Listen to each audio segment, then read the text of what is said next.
আসসালামু আলাইকুম। কেমন আছেন সবাই? আমার মনের মধ্যে একটা কথা আপনাদেরকে বলবো করে করে বলা হয় না। সেটা হচ্ছে, আমরা কি এই গ্রামে যে আছি, আমরা কি গ্রামে আজীবন থাকবো? এটা হচ্ছে আমার কথা। হুম, নুরজান, হুম। আজীবন কি এই গ্রামেই থাকবো আমরা? হ্যাঁ, গ্রামে থাকবো না আব্বা। দেখেন, মানুষ কি চায়, ধরেন আমরা চাইতেছি এটা বা বললাম এইটা, সেটাই যে হবে এর কোনো গ্যারান্টি নাই। কারণ এই গ্রামে আসা, এর কোনো ইচ্ছা, কোনো চিন্তা, কোনো ভাবনা, কোনো কল্পনাও আমার ছিল না যে আমি গ্রামে আসবো। তো সেই আমি গ্রামে আসছি, থাকতেছি। তো এখন যদি আবার বলি হ্যাঁ গ্রামেই থাকবো, সেটা নাও হইতে পারে, অন্য কিছু হইতে পারে। আবার যদি বলি না ভাই গ্রামে থাকবো না, এটা করবো এটা করবো, সেটাও নাও হইতে পারে। তারপরও মানুষের মনের আশা আকাঙ্ক্ষা থাকে। তো সেটা একটু আপনাদের শেয়ার করি ইনশাআল্লাহ, যদি আল্লাহ পাক তৌফিক দেয়। তাহলে আমার চিন্তা হচ্ছে, যেটা নুরজানকে আমি আজকে বললাম, এতদিন বলি নেই, সেটা হচ্ছে দেখেন, নুরজানেরও শহরে থাকার ইচ্ছা। নুরজান শহর গেলে অনেক খুশি হয়, আর আমারও শহর, শহর সবারই পছন্দ। এমনকি আল্লাহ পাককে যখন মুসা আলাইহিস সালাম জিজ্ঞাসা করছিলেন যে আল্লাহ, আপনি যদি মানুষ হইতেন তাহলে আপনি কোথায় থাকতেন? হ্যাঁ, তখন আল্লাহ পাক বলছিল, তো প্রথমে তো বলছে যে আসলে আমি তো মানুষের সাথে আমার কল্পনা করা বা এটা কোনো যুক্তিতেই হবে না, বা এটা সম্ভবই না। তারপর মুসা একটু গারতারা নবী জিজ্ঞাসা করছে যে আল্লাহ, যদি হইতেন তাহলে কি করতেন? তখন আল্লাহ বলছিলেন যে আমি শহরে থাকতাম। তো এই শহর বিষয়টা তার মানে ভালো। হুম তো আমাদেরও শহরে থাকার ইচ্ছা, কিন্তু সমস্যাটা হচ্ছে শহরে, যদি বাংলাদেশের শহর ধরেন, ঢাকা ধরেন, ঢাকা শহরটা হচ্ছে একটা মানে ঝুঁকিপূর্ণ শহর। হুম আল্লাহ মাফ করুক, সবাইকে দয়া করুক। ঢাকা শহর যদি একবার ভূমিকম্প হয়, তাহলে ঢাকা শহরে কিচ্ছু থাকবে না। কারণ ঢাকা শহরে একটা একটা এক একটা বিল্ডিং, কোনো নিয়ম কানুন মাইনা কতটুকু মাইনা হয় আপনারা তো জানেনই, তাই না? জি বাবা, ছাগল, আচ্ছা ছাগলের কাছে যাবো। তো এই জন্য আমার ঢাকা থাকার কোনো ইচ্ছা নেই, কিন্তু ঢাকা আমার পছন্দ। তো আসলে মরণ যেখানে আছে ভাই, সেখানে তো হবেই, তাই না? এমন হইতে পারে যে আমি বেড়াইতে গেলাম ঢাকা, সেখানে যাই ভূমিকম্পে মরলাম বা যে কোনোভাবে মরলাম, তাই না? তো সেটা তো হইতেই পারে, কিন্তু কথা হচ্ছে, যদি প্ল্যানিংয়ের কথা বলেন যে ভাই কী চিন্তা করছেন, কী প্ল্যান করছেন, তাহলে হচ্ছে এটা যে আমি ঢাকা শহরে বাড়ি, বাড়ি তো নাউজুবিল্লাহ হয়তো করতে পারবো না, আস্তাগফিরুল্লাহ, নাউজুবিল্লাহ বলে ঠিক হয় নাই। আল্লাহ চাইতে সেটাও সম্ভব।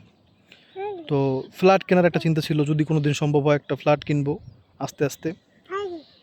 হয়ে যাও আহ, তো সেটা আমার চিন্তাটা বাদ দিয়ে দিছি, বাদ দিয়ে চিন্তা করছি যে যে যদি না না বলো বলো। ঢাকার আশেপাশে, যেমন ধরেন শরীয়তপুর, যেখানে বসতি কম, হ্যাঁ বসতি কম, কিন্তু সেখানে ছোট একটা বাড়ি করব। আরে বাবা, হ্যাঁ দেখছি দেখছি, ওই যে ছাগল। ছোট একটা বাড়ি করব ঢাকার আশেপাশে, যে কোনো জায়গায়, শরীয়তপুর এরকম জায়গা হইতে পারে। তো সেখান থেকে যেন ঢাকা শহরে যাইতে খুব সহজের সময়, মানে ধরেন 1-1.5 ঘন্টার মধ্যে ঢাকা পৌঁছে গেলাম। হ্যাঁ, এইরকম একটা জায়গায়, এরকম একটা পজিশনে আমার বাড়ি, ছোট্ট একটা বাড়ি, যেমন ধরেন হয়তো বা একটা টিনের বাড়ি, কিন্তু ওই যে শরীয়তপুরে আপনার টিনের বাড়ি পাওয়া যায় সুন্দর সুন্দর সাজানো, সেরকম একটা টিনের বাড়ি দিয়ে ছোট্ট একটা জায়গায় একটা ঘর উঠাইলাম, সেখানে থাকলাম। ওখানে এই ছেলেপেলেরা ওরা পড়াশুনো করলো, আব্রাহিম আবদুল্লাহ। ঢাকা ঘুরতে যেতে মনে চাইলে চট করে, মানে খুবই অল্প সময়ের মধ্যে 1-1.5 ঘন্টা 2 ঘন্টার মধ্যে ঢাকা পৌঁছে গেলাম। হ্যাঁ, 2 ঘন্টা না, ধরেন 1-1.5 ঘন্টা এরকম, বেশি হইলে এরকম একটা সময়, যদি এরকম যদি সম্ভব হয়, তাহলে সেটা আমার করার ইচ্ছা আর কি। তো স্বপ্ন কেমন লাগছে একটু বললেন। তো মানুষের স্বপ্নের কোনো শেষ নাই, এটা তো জানেনই আপনারা। তারপরেও একটা বললাম। জি, ওইটাই দেখাইতে আসতেছি বাবা, তোমার ছাগল, তার ছাগল দেখাবে সে।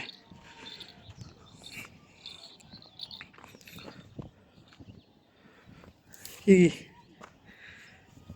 ছাগলকে ডাক দাও, ধরে নিয়ে আসো, ধরে নিয়ে আসো। মাশাল্লাহ,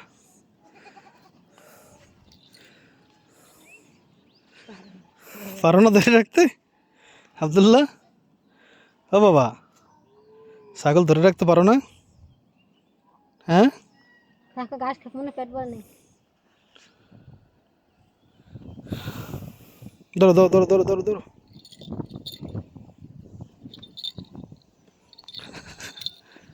তুই পারেই না।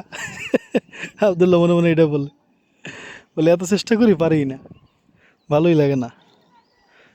আব্রাহিম বলতো দূর। আসো আবদুল্লাহ আসো, এই ছাগল নিও ছাগল দিকে যায়। না, খাও না। আসো।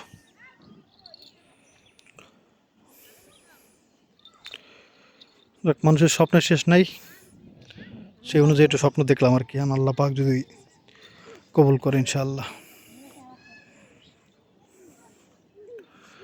এই চিন্তাটা আসছে কেন? এই চিন্তাটা আসছে কারণ এই এলাকায় এখানে কবে রাস্তা হবে?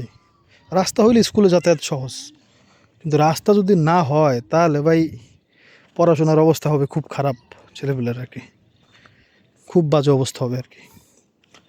সেই জন্য এটা মাথায় আসলো, আর আল্লাহ পাক যেটা চায় সেটাই হবে ইনশাআল্লাহ।